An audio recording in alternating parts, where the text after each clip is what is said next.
Hey guys, Casey Ferris here. Thanks for checking out another video of mine here on YouTube. Today we are talking about how to organize your node graph inside of the Fusion tab in DaVinci Resolve. There's a couple tips that I want to show you to make things a little bit cleaner, help your composites not be just a disastrous thing. I don't want it to look like your room did when it was 13, mister.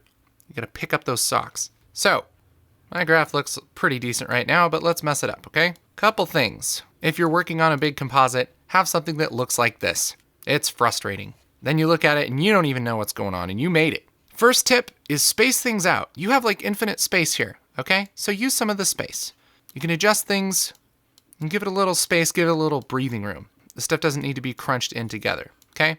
That's the first one. Second of all, if you right click on the background here, under Arrange Tools, you can select to Grid. What that's gonna do is start to snap things to this grid, which helps you line things up and make it look less cray-cray, which is always the point, okay? Then we can have some justice and some decency in the world, not just flying willy-nilly by the seat of our pants.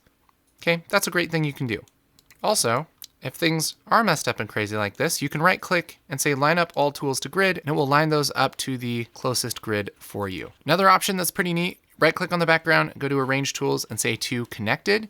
What that's gonna do is it'll let you put it pretty much anywhere, but if you're close to another tool, but if you're close to another node, it's gonna snap it so that you have straight lines and whatever's connected to it. It's not quite as crazy as lining it up to a grid, but it still keeps things a little easier to make look nice. Okay, so the spacing is decent, but you still don't really know what's going on, okay?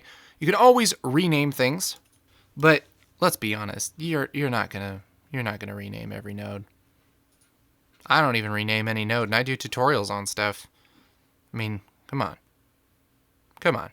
So one thing you can do to keep organized is, if you go up here to your effects library to flow, there's a couple things that you can add to your node graph here. The first is a sticky note, and that's just literally a note that will help you remember what things are, okay? If you hit F2, you can rename it. And so let's call this the graphics, and we can leave a little note for ourselves. All the graphics are controlled by this. I'll call it note. I can bring it over here, and if I double click, I can actually add a pretty decent sized note inside of this notepad. All the graphics are controlled by this transform. Shoop. We'll just put this transform right there so that everybody knows. And if I close this, it just closes that note so that it's not really in the way. Now let's say I want to label a whole bunch of these things, because this is basically all my graphics for this composite. That's when you'd want to use an underlay. So I'm gonna grab this underlay, boop, and I can just put all of my nodes in this little underlay thing and rename it. I'll call this graphics. So now, not only do I know that everything on this little underlay thing has to do with my graphics, but I can actually grab this underlay and move it all as a group. Pretty awesome. It's a nice way to kind of have some categories for this madness that is your composite.